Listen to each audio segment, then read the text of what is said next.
Jordan, I am so glad to finally have you on the show. How are you, my brother?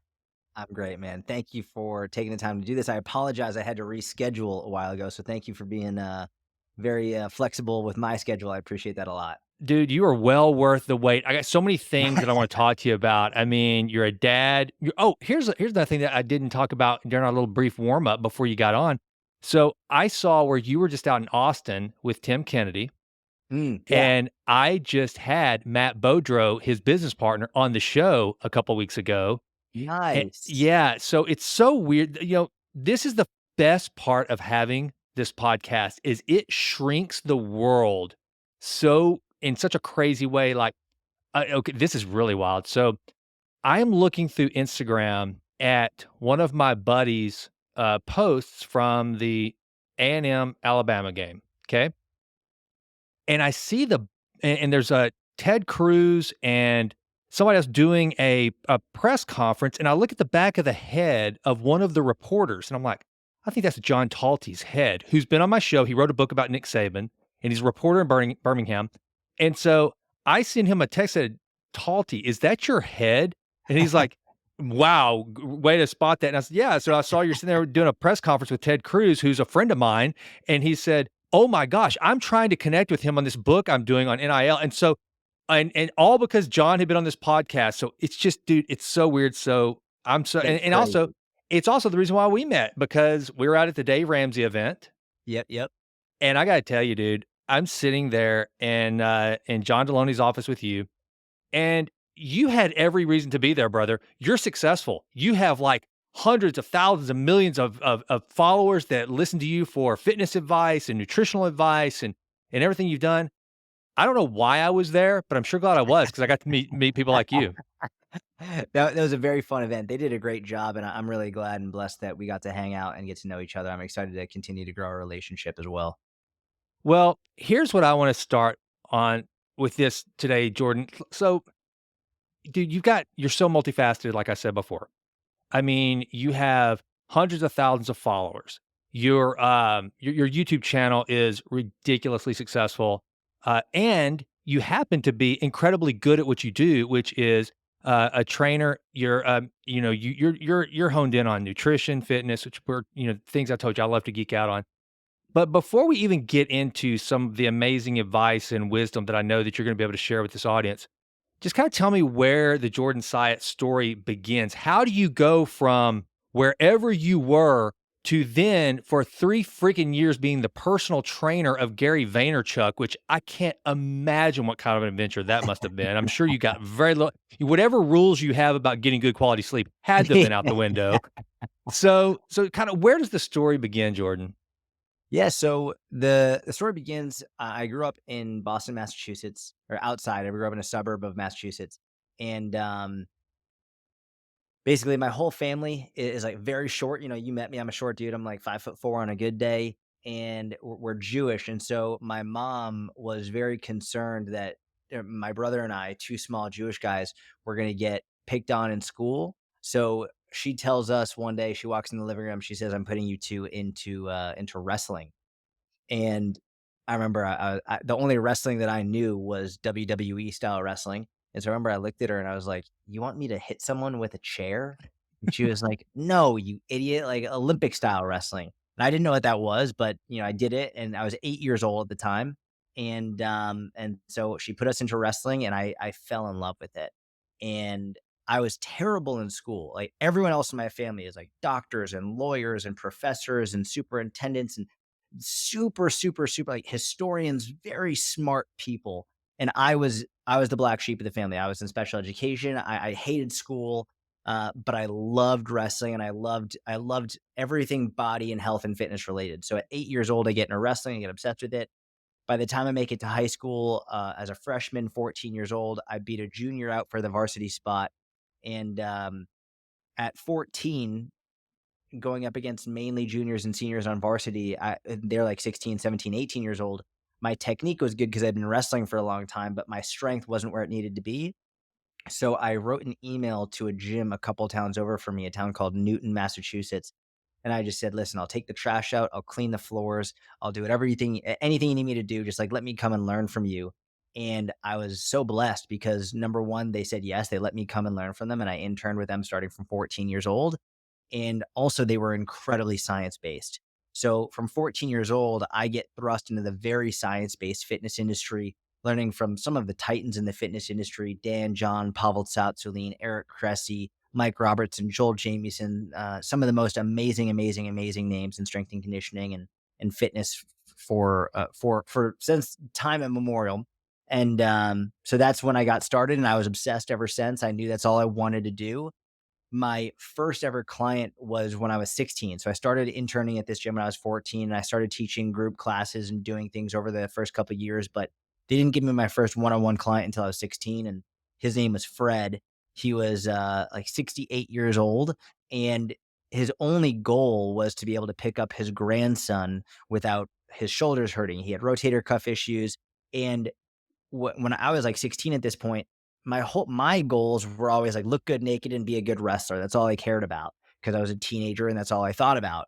So for my first client to say like I don't care if I have a six pack, I don't care. Like I just want to be able to pick up my grandson without hurting myself.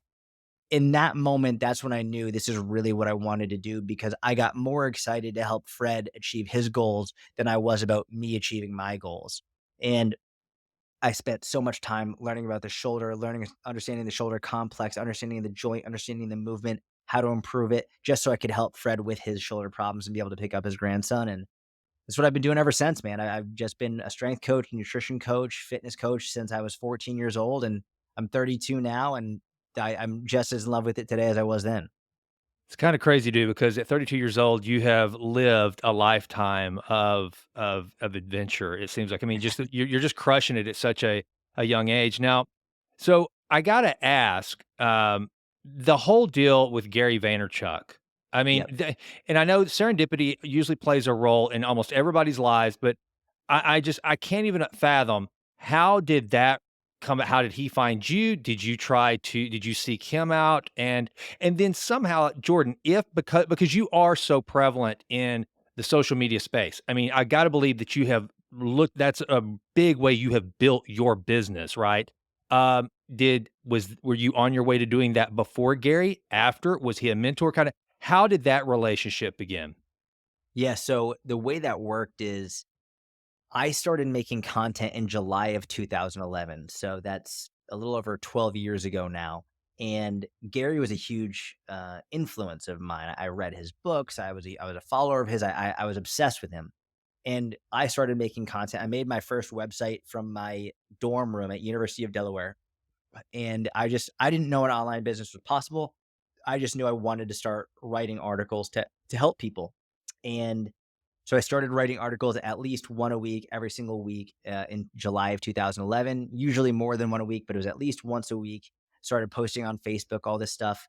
Um, I wrote an article in 2012 that to this day is one of my least popular, least read articles ever. It was like 3 ways to improve your posture if you sit at the desk all day. And I thought it was a great article, but very few people ever read it. But there was one guy who read it. And again, this is in 2012 that I wrote this article. One guy read it, and at this point, I'm writing articles for a little over a year now, and very few people are reading my website. Like I get like 20 to 40 views a day, most of which are my mom, and so very few people are reading it, even after over a year of writing. But so if someone left a comment, I would get super excited and I would go out of my way to answer and reply. One guy left a comment. I didn't know who he was. I knew nothing about him. He asked a question. I replied in depth, and that was that. The Without spending too much time, the long story is the guy who left that comment on that article was an accountant in Chicago, and his name was Mike. I didn't know him. I knew nothing about him. We didn't know each other. He just happened to find my website. After that, he decided he wanted to become a personal trainer. So he left his job in Chicago, moved to New York City for an internship, a fitness internship there. Through that internship, he ended up meeting Gary Vaynerchuk, and Mike ended up becoming Gary Vaynerchuk's first personal trainer. He had a 2-year deal with Gary. So now we're at about 2015, and I've been writing articles. I've got on Instagram at this point. I'm got on YouTube now. Like I'm starting to build an online business.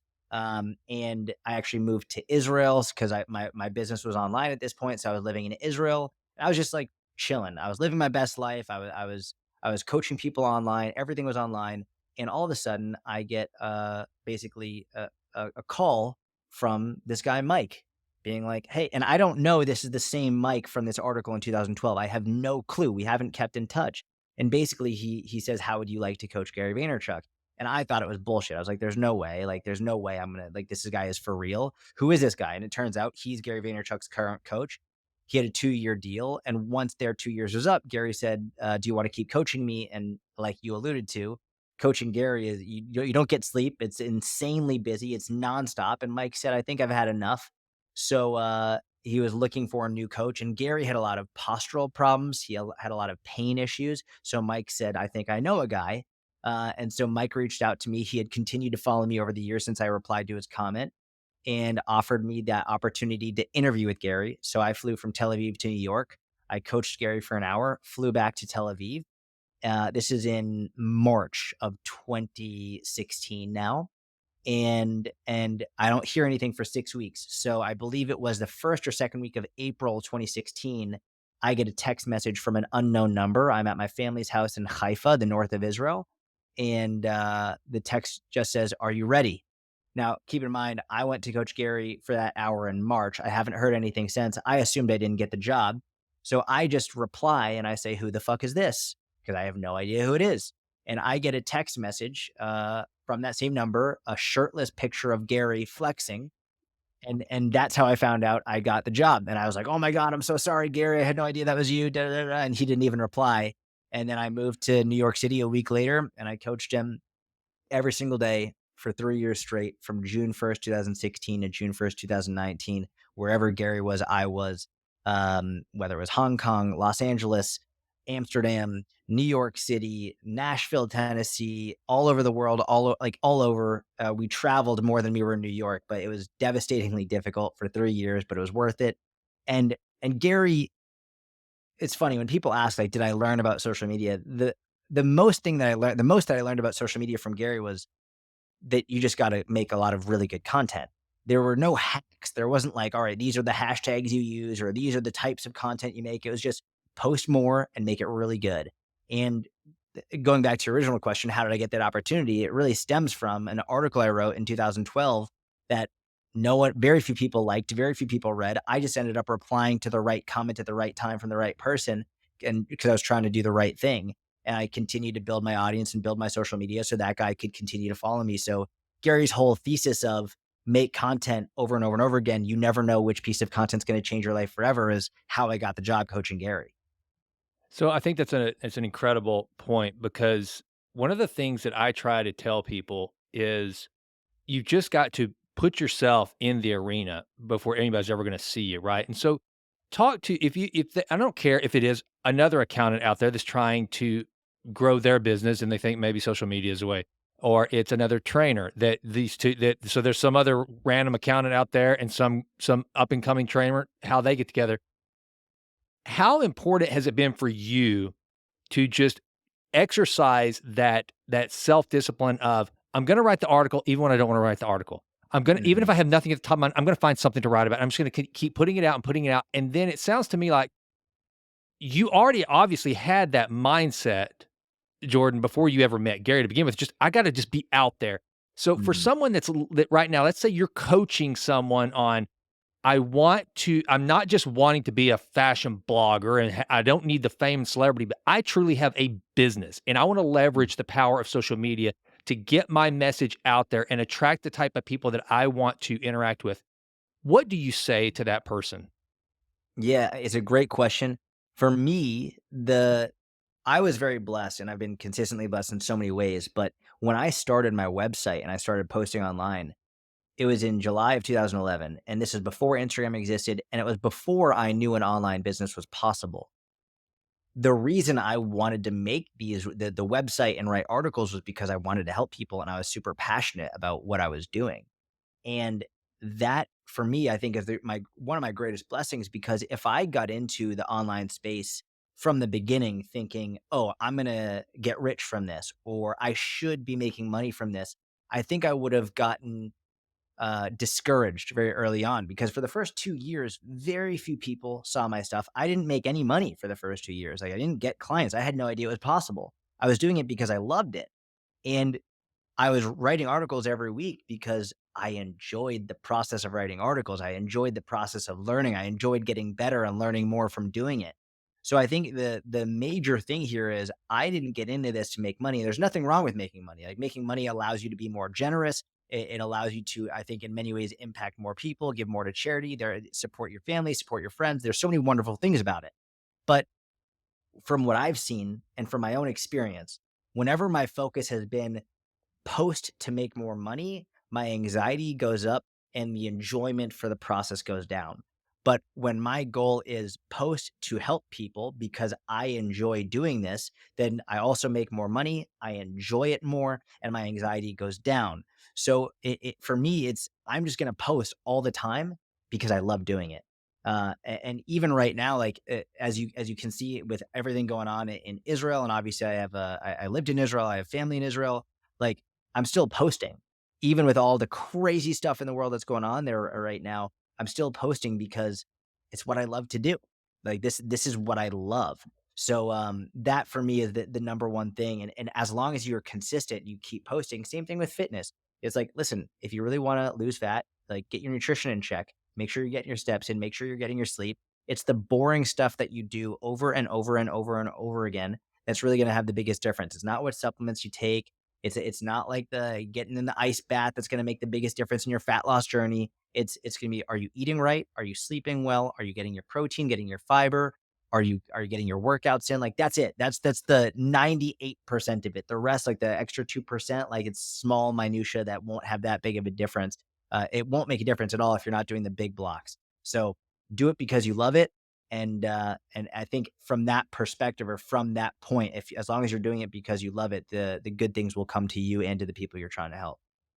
It's kind of how my podcast took a turn. It started out as a business podcast when it was the Texas Titan podcast for the first 2 years that I had this show, and I just got bored with business, to be honest with you. I mean, I have an entrepreneurial background. I bought and sold businesses, and that's part of my identity.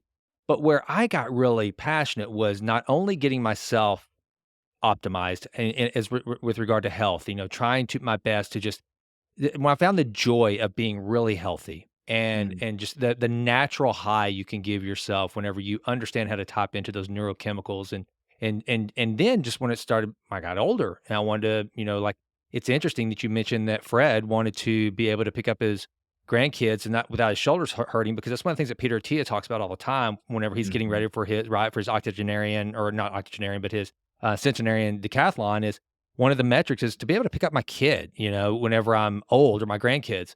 And so that is a perfect segue, what you just said about you're passionate about fitness and helping people to get into what I like about your content as it relates to health and wellness, because it's one of the things that I try to convey to people that they think that everyone has to go out and be a Tim Kennedy, like we mentioned earlier, or they have to just, be Jocko and try to look like Greg Avedon when essentially, if you just get your ass off the couch and start walking, just start moving, and that's what I love about your content. As a matter of fact, I'm gonna show a little bit of your content here in a minute because I think the way you put your spin on it, but it always comes down to simplicity and taking care of the basics. And so for that listener out there that's like, I'm 48 and they want to just live longer, be able to move.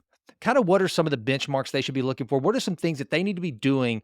I don't even want to say every day, every week, but just on a regular basis. If they wanted to take up training, but they're scared to death about mhm. subscribing to Syatt Fitness or going to a gym, but they know they need to get something in order. Where do you start that person on their fitness journey, man? Yeah, it's a great question. Um, it's funny. It's going to sound so simple. People are going to be like, "There's no way that it works," but it's the truth. And the reality is, what I'm going to say, there's nothing to sell. This is just fact. Like, there's no program to sell. This is just the truth. It's not. It's not a fancy supplement. It's not an expensive tool. It's just everything that you can do directly from your home. So, number one, and I battled with this for years. Like, what's the number one most important thing?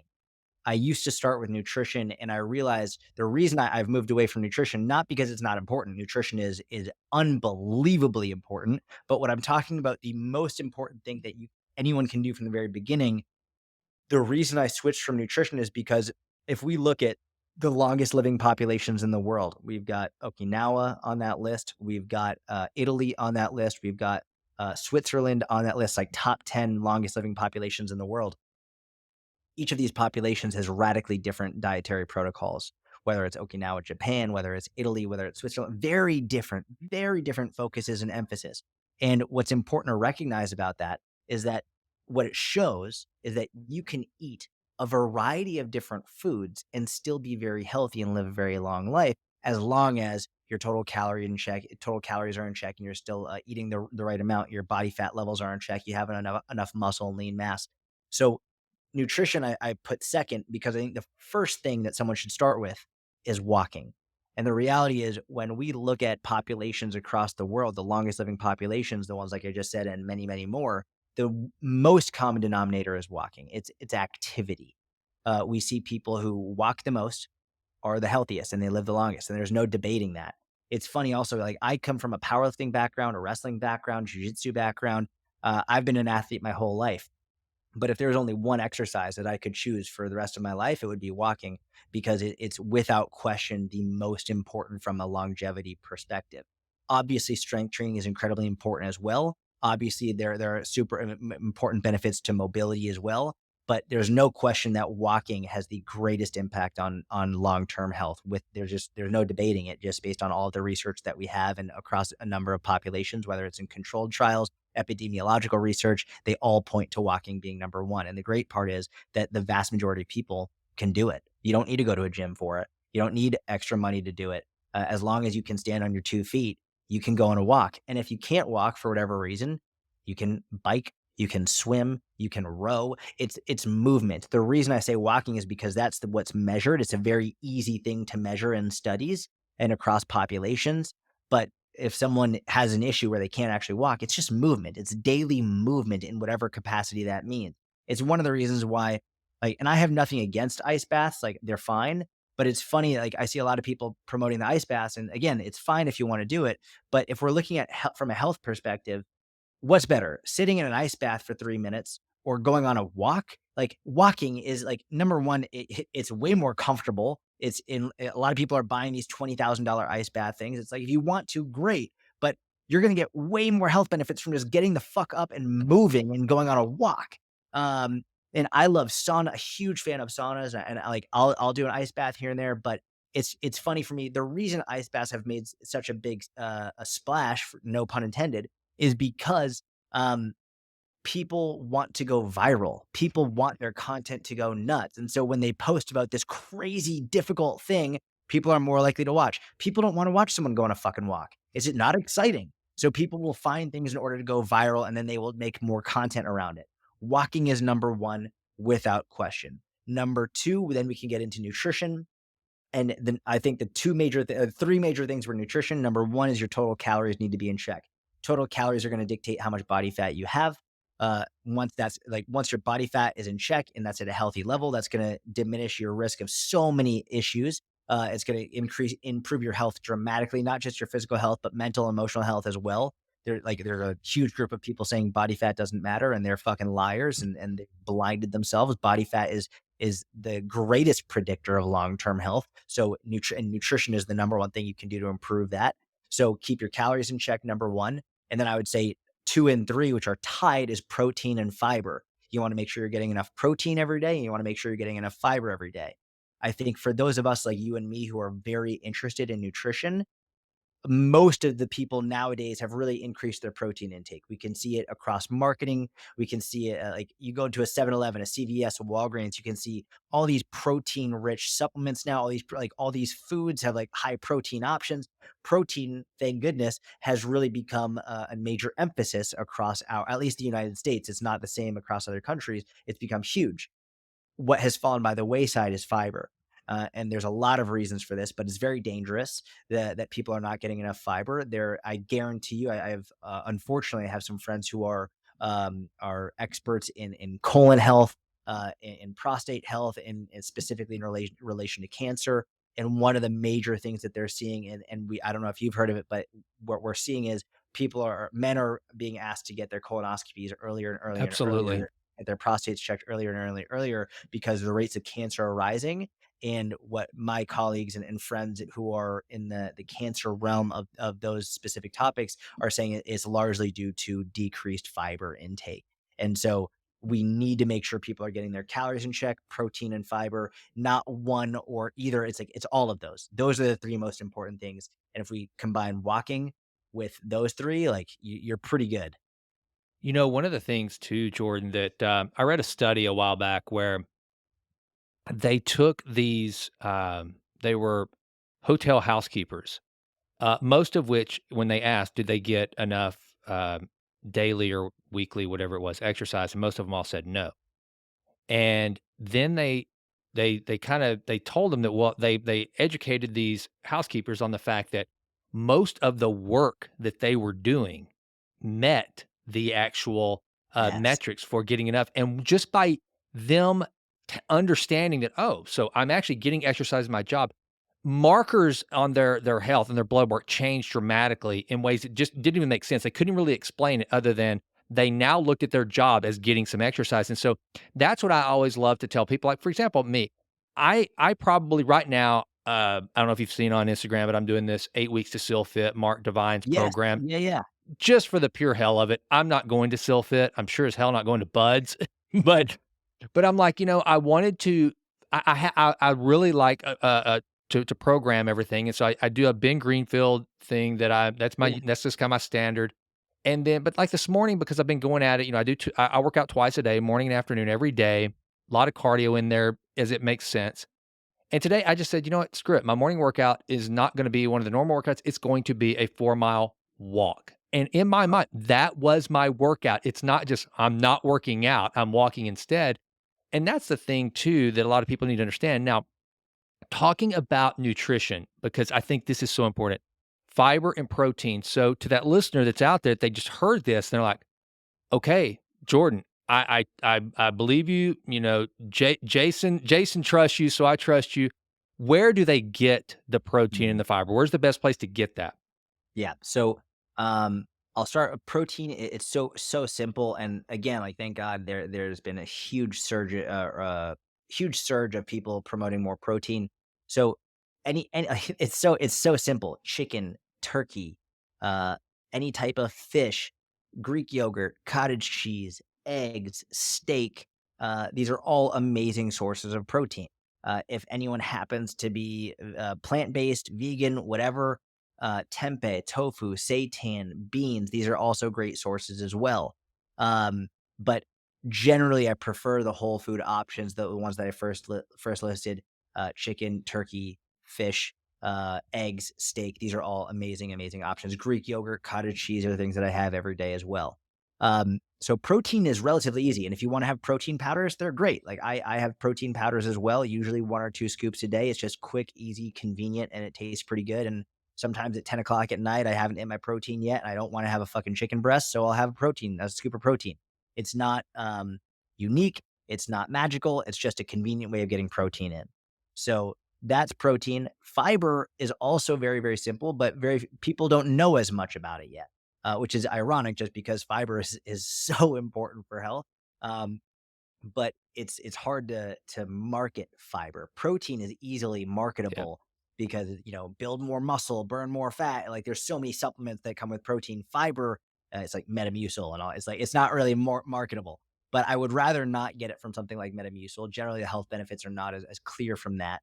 That's actually an interesting difference that I don't think I've spoken about very much. Is the protein supplements, there are like you can get the same benefits from protein powder as you do from chicken, for example. You essentially get the same benefits, all the same amino acids, the same like similar amino acid profiles. You get the same spike in protein synthesis. So protein powder and protein from whole food, you get essentially the same benefits. There are differences in terms of satiation levels, how full you're getting, but generally the same physiological benefits. Fiber is not the same. The fiber you get from whole foods is not the same as something you get from something like Metamucil. So what I would say is the what most people will tout as the best sources of fiber are vegetables. And there are some amazing vegetables that are higher in fiber. But actually, for me, like some of the best sources of fiber are blackberries and raspberries, which have a huge amount of fiber. They have the most fiber out of any fruit.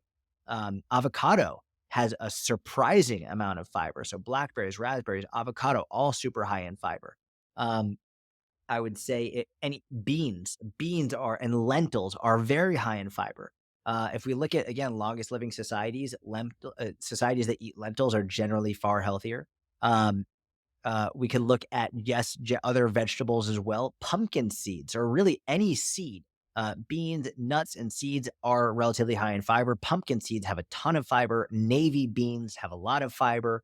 One of my favorite cereals, it's called Bran Buds. It usually is recommended to like 75-year-old men, but like it's actually a ridiculously high fiber cereal. And every morning, what I'll do is I'll have my Bran Buds. I'll have a cup of Bran Buds with blackberries and raspberries, and then some Greek yogurt, some Oikos high protein Greek yogurt. I call it my fiber bomb. It's got like over 20 grams of fiber. It's got over 30 grams of protein, and like I'm set. And if we're looking at recommendations for how much fiber you should have, the general recommendation is women should shoot for at least 25 grams of fiber a day. Men should shoot for at least 38 grams of fiber a day. If you want to individualize it more and not make it off gender, generally speaking, about 14 grams of fiber for every 1,000 calories that you eat. So if you're having 2,000 calories, that would be about 28 grams of fiber per day. And I mean, realistically, like my breakfast has like way more than half of my daily fiber intake just in my breakfast, and cereal, Greek yogurt, and berries. And it's delicious. It tastes great, and it's very nutritious as well. So once you start prioritizing fiber and protein, you get more full, you get more nutrition, and fat loss becomes easier and health becomes more easy. And I guess for protein, I think the, FDA or whoever determines that, they say zero 0.8 grams of protein per pound of body weight, but would you say go a little higher than that, or is that pretty accurate? What are your thoughts on protein? Yeah, so it's actually that if we're talking about zero 0.7 grams per pound of lean body mass, then I agree with that as a minimum. If they're doing it per grams per kilogram, I'm not a huge fan. I think that they need Okay. to increase that. Um, so generally speaking, the minimum I like to shoot for is zero 0.7 grams per pound of lean body mass. Now, an easy way to estimate your lean body mass, because a lot of people they hear that and they're like, I don't know what the fuck that means. I don't know how to do that. Very simple. You what is generally your goal weight? Like, where do you think you would be your leanest? Where would you be if you were at your leanest body weight? That is about a very good estimate of your lean body mass. So, like, if someone is 200 pounds and they think they'd be their leanest around 170, then like that's about your lean body mass. Usually people will be like, I think I'd be my leanest at 170. They'd actually be their leanest closer to like 155, 160. So like their lean body mass is a little bit less than what they would like, but it's a good estimate to begin with. What I've found is people who are very into fitness, like you and me, but especially as we get more towards the bodybuilder realm, they often are overeating protein to the point where it can be detrimental, and they're neglecting fiber. People who are not as much into fitness like you and me, they're under eating protein and also under eating fiber. So early on, I actually like to recommend going a little bit higher to about 1 gram per pound of lean body mass, because I like the behavioral aspect of let's try and get more so you can learn what it means to prioritize protein. From a physiological perspective, as long as you're getting zero 0.7 grams per pound of lean body mass, you're essentially maxing out the benefits from a fat loss and muscle gain perspective. But behaviorally, it's important to understand what it means to prioritize protein. And for people who've been prioritizing carbs and fats and not protein, it's very important to make that switch early on. So starting off with 1 gram per pound of lean body mass, but knowing that zero 0.7 is that threshold you need to hit. Look, makes a lot of sense, and then that brings us into something. Okay, so I want to take the viewer or the listener, however they're consuming this, on a little I wanna show them some of your handiwork, and I actually had this pulled up earlier, so I was a little more professional with this. But I loved your, most recent, uh, deal you did with regard to glucose, Oh, thank because you. Yeah, no, it was awesome about 30 days of spiking your sugar right here. So, all right. So before we even start this, Jordan, what I want to ask you is kind of what led you to do this experiment on yourself with regard to spiking your blood sugar and having sugar? Kind of what was the premise of this? Yeah, so yeah, as are you, I'm a huge fan of Peter Attia, and he's really exploded over the last, I would say, couple years, and rightfully so. I think he's been doing an amazing job. One of the things that he's been talking about is continuous glucose monitors. Now, I don't know him personally. I would love to get to know him, but this is one of the things that I don't agree with him on in terms of everybody needing to monitor their glucose. I don't want to say this from the perspective I don't know him, I've never spoken to him, but a lot of people are pushing these CGMs because they're getting an affiliate payment on the back end or they own a company about it, and it's generating an outrageous amount of it, like truly remarkable amounts of income. Now, what's going on is what, and I'm sure you've seen it on social media, is people are taking their CGMs, their continuous glucose monitors. Healthy people, not diabetics, are being like, "Hey, look, I'm gonna have oatmeal. And look how high my blood sugar spiked from having oatmeal. Oatmeal must be bad. Don't eat oatmeal." And I'm like, are you fucking stupid? What you just saw was your body's healthy response to eating oatmeal. That means your body is working properly. If what you saw was something different, number one, if your blood sugar didn't spike from eating oatmeal, that would be a problem. If your blood sugar stayed chronically elevated for hours after eating oatmeal, that would be a problem. But you saw a quick spike up and a quick drop back down. Congratulations, you're not diabetic. You're very healthy. That's what's supposed to happen. And people have equated these blood sugar spikes with something is bad, so you shouldn't eat it. Now, there are so many issues with this, but it's creating a lot of fear around food. And I've seen people do this with fruit. You know what's really funny is the number one thing over 30 days that spiked my blood sugar the most, more than like, listen, I ate a cup of pure raw sugar. I ate gummy Ugh, worms for breakfast. I had Skittles. I had everything. The thing that spiked my blood sugar the most out of everything was watermelon. wow. Watermelon had the greatest spike. Now, watermelon has 140 calories per pound of watermelon. How many people who are obese do you know who said, yeah, it was really the watermelon that got me this way? Right, right. No one. Watermelon is one of the healthiest things you can have. And when you break down and you look at this one individual physiological response, you can't then extrapolate and just say, well, a food is good or bad for you because that's going to prevent fat loss. So I wanted to do this because people are scared of eating fruit because of the blood sugar response. People are scared of having oatmeal. People are scared of having a slice of cake at their daughter's birthday party. It's like these foods are you shouldn't be having cake every day in huge quantities. But to fear a blood sugar spike, the and I don't know if people are going to know this, but we could use the same example for blood pressure. High blood pressure is known as the silent killer. High blood pressure kills hundreds of thousands of Americans every year, and the reason it's called the silent killer is because you don't know you have it. There's no signs or symptoms of it. It's just you might have high blood pressure and then you get a heart attack, a stroke, whatever it is, and you die. And it doesn't matter your race, your gender, your age, like it can happen to anybody. Now, what often people don't understand is that when you exercise, your blood pressure goes up. It's a normal physiological response to exercise. Your blood pressure increases.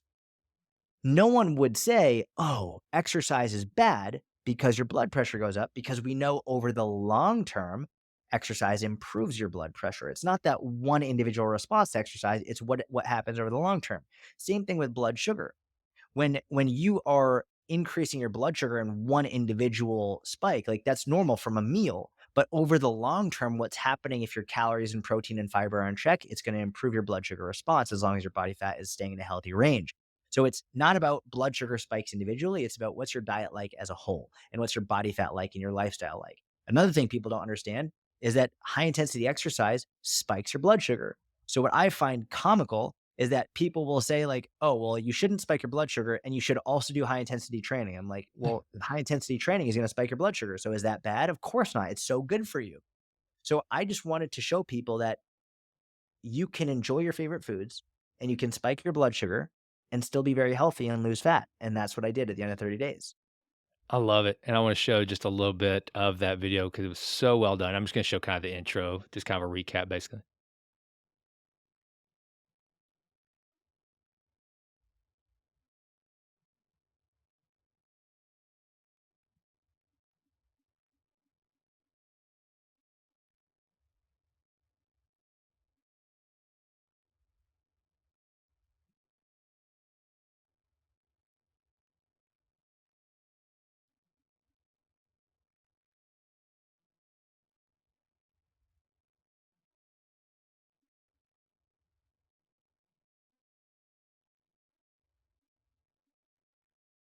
I won't take everybody through that conversation, but it, to me, the way I liked the whole video and what you did there because you and Lane Norton, I think better than anybody, I don't wanna say you bust myths, but what you do is you take these things that people do freak out about and are so polarized on, like 0 carbs or die, 0 sugar or die, metformin or you're gonna die young, whatever, and you guys will kinda like, call bullshit on it. Lane takes the perspective of you know, going through the actual studies and showing, yeah, you're cherry picking data, and he'll say, but did you look at the rest of the report? I mean, you use yourself as a human guinea pig, and I mean, one of the things we talked about in Franklin, Tennessee was, and if you want to say the brand, you can say the brand, but there's a particular very expensive green powder drink that you kind of like you poked out a little bit because people get to that mind. It's kind of it's like Jordan. It's like okay, if it's not a workout, why even do it? Kind of like walking. And what you do is you help people realize, okay, if it's not the premium brand that Tim Ferriss is chugging, for the last 12 years, then why even try? And I love that. And so I think people need to hear that you don't have to be so dogmatic about one thing or the other. And that's one of the things I really enjoy about your content. Thank you, man. I appreciate that a lot, and I'm a huge fan of Lane as well, and he's a friend of mine. He's incredible. He's one of the I mean, he's the thing is that's unusual about guys like Lane is that he's got such a freaking giant brain and Yeah. he's a bro. I mean, the dude loves to move massive quantities of weight. I love just watching his videos when he's in competition, his little pregame prep, Yeah. walking to the bar. He does it better than anybody, but he's so freaking smart. But you can tell the thing is that what you guys do is you're not trying to play contrarian for the contrarian's sake.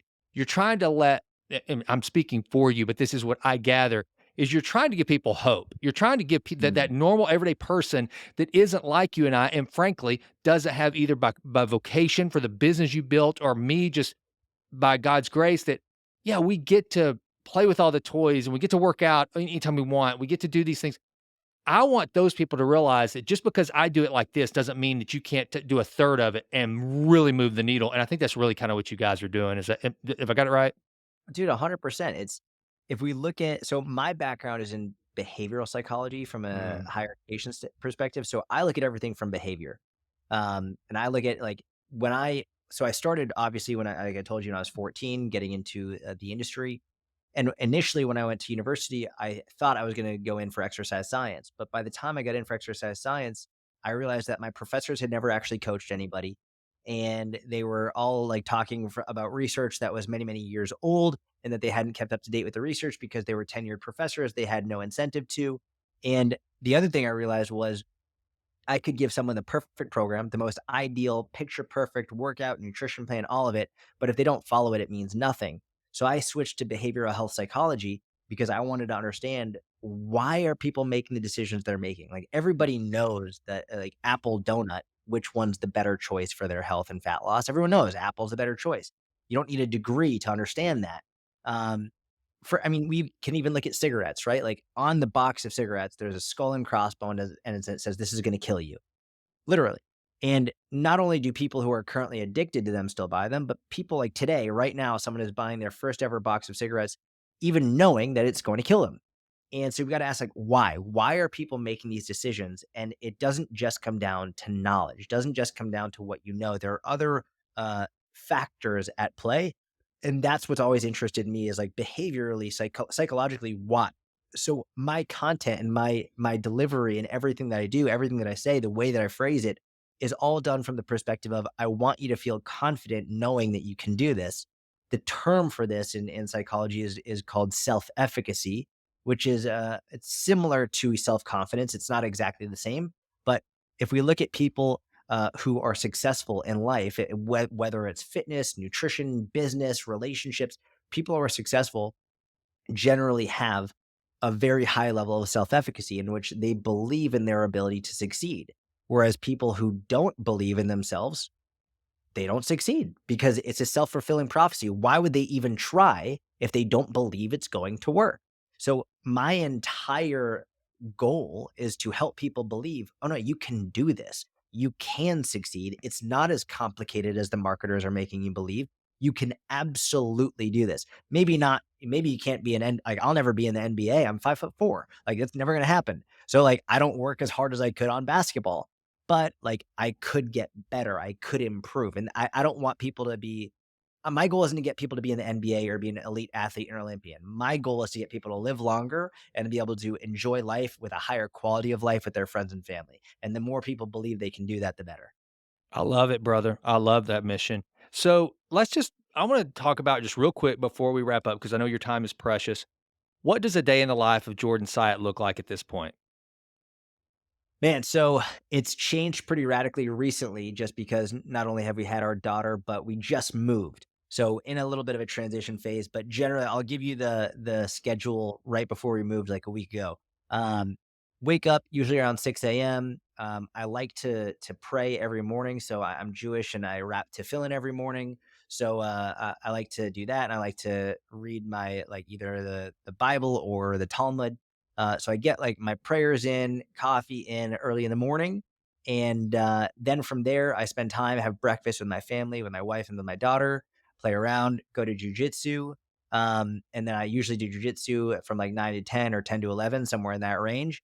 And then after that, I'll work for about anywhere between like 4 to 6 hours. So that 4 to 6 hour range for me is what I do now. It's not what I did when I first started. I used to work like 16-hour days, 17, 18-hour days. It was nonstop. Now I have much more work life balance, but then I'll work for 4 to 6 hours. After that, hang out with my wife and daughter. Um, I will usually try and get a walk in. So usually at night, at like 6 or 7 o'clock, my wife, daughter, and I will all go on a walk, several mile walk, and then come back, and that's it. Then I'll have a glass of wine with my wife, put our daughter down, and repeat. And whenever you started building your business, because I mean, you've got a healthy enterprise at this point, both from your media standpoint and your fitness business. How big is your team, and when did you start having to expand that? Because I know that's one of the things, and just real quick, Jordan. So a lot of this show is based on entrepreneurship. We talk a lot about entrepreneurship on the show, and I'm always trying to help that would-be entrepreneur out there that's trying to scale a business, start a business.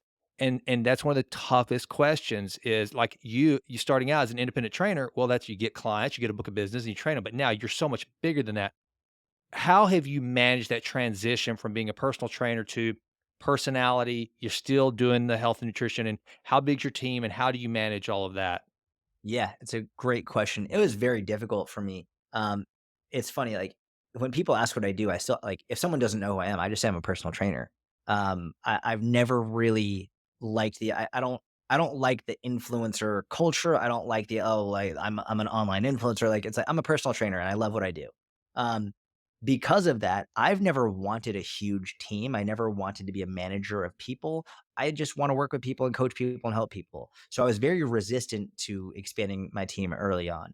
And I still am to a degree. I like a small team of people because I don't like drama. I don't like being a manager. I just like doing what I do and having a small people that I trust, a group of people that I trust. So my first hire was my assistant, and that was in 2016, I believe.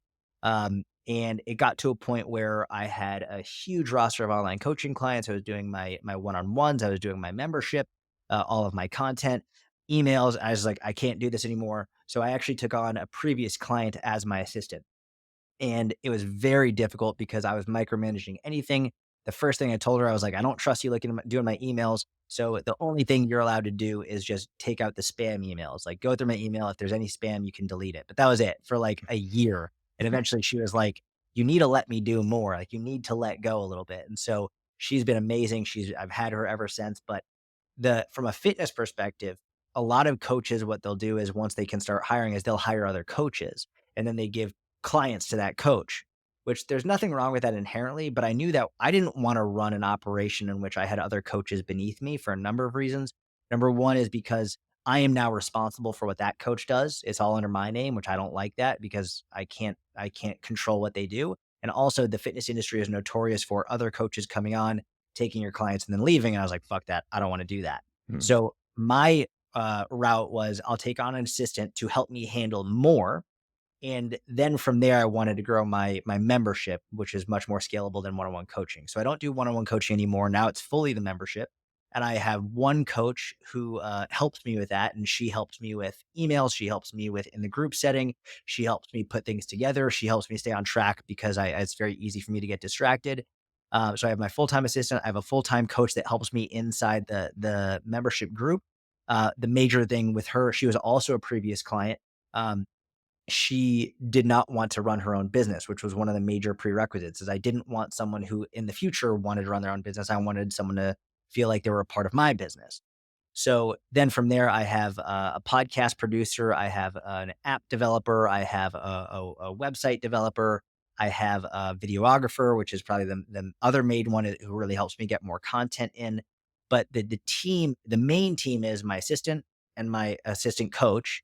And then I have these other contractors that I bring in who work very, very closely with me, and some of them full time, some of them more independent contractors on a part time basis, but it's a relatively small team. It's like, I don't know, 8 people, and, I still do a lot.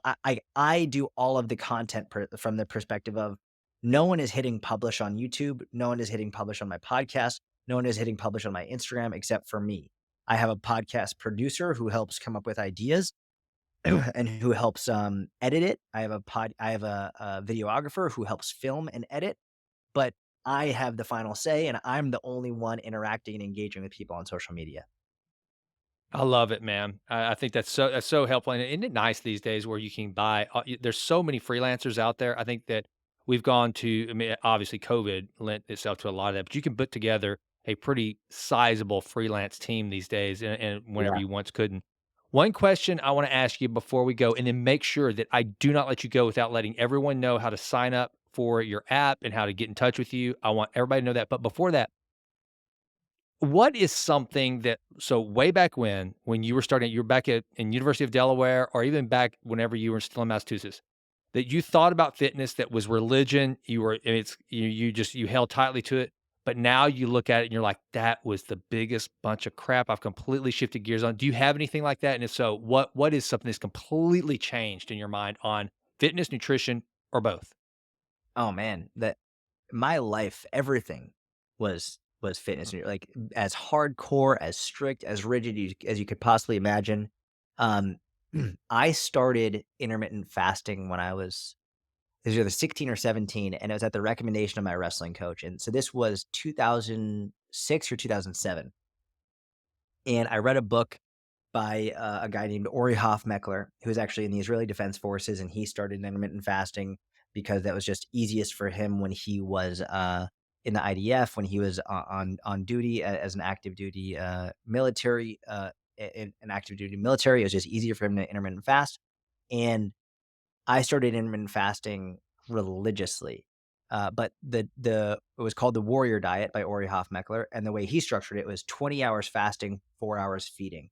And it became my religion. Like you said, it's all I would do. I would not for nothing and for nobody would I break my fast early, ever. I was like, this is my fasting window. I am not eating. I'm not doing anything other. I'm fasting, and then I would binge eat for the remaining 4 hours of the day. And it actually really screwed me up mentally and emotionally, and it created a lot of disordered eating habits because I was like, I need to eat as much as I possibly can in this 4 hour window.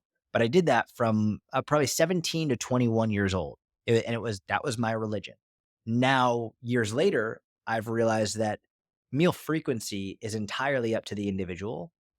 Sometimes I do intermittent fast, usually more with a 16 and 8 protocol. But if I intermittent fast, it's just because I'm not hungry for breakfast or because based on my schedule, I know I won't have time or whatever it is. Now the structure with which I eat, the frequency with which I eat is entirely built around my schedule and my personal preference. It's not I used to intermittent fast because I was told and then I believed that intermittent fasting would be better for fat loss. I was told and I believed that intermittent fasting was superior for longevity. And now years later, it wasn't. I actually looked at the science, I looked at the research, and it's very clear that intermittent fasting is not superior. It's just another tool as long as your total calories are in check. So that's just one example in which I was outrageously rigid. Another one was organic foods. I'm Jewish, but I was a Nazi when it came to organic. Like I would only eat organic, which was terrible because my family did not have much money, and I used to give my mom so much grief. And guilt her a lot for not buying organic. And it wasn't until I actually started studying food sciences and understanding like how that organic world works from a marketing perspective that so much of the claims are completely manufactured. And the reality that if you want to buy organic, for example, my wife tends to buy mostly organic, even though I tell her incessantly that she doesn't need to, she just prefers it, which I think is more of a placebo in her head. But the reality is organic is not inherently better. If you like it or if you can afford it and if you want to, great, but it's not inherently safer or healthier for you. It's just another option that is mainly driven by marketing, which I love capitalism. I'm a huge fan of capitalism. I think it's amazing, but I think it's one of the drawbacks is that so much of what we see is marketing driven, which can really lead us astray in terms of uh, propaganda can very easily convince us, and there's not as many restrictions as we would think around the marketing that we see because so much of it is just it's allowed, which again I think it's better to allow it than to not allow it. This is a different conversation in a free society, in a free market, but a lot of people are very misinformed in regard to what's true and what's not around these types of foods. Absolutely, especially just notorious in the supplement industry and health and wellness in general. You can kind of say whatever you want. Yeah. It's kind of crazy. So Yeah. so all right, well, with that, how do people find you, follow you, and sign up for the app and start working out with you? Yeah, so thank you so much for doing that. I really appreciate it, man. Absolutely, What I'll man. say is do not buy anything from me. I would say first find me on Instagram, find me on YouTube, find my podcast, Jordan Syatt, Syatt. Um, I only have one account on each of those, by the way, and they're all verified. So, like, if you see any other accounts that are not verified, it's not me. But Instagram, YouTube, podcast doesn't have verification as the Jordan Syatt mini podcast. But listen to my content. If you enjoy it, then you'll be able to learn very quickly where you can sign up with me.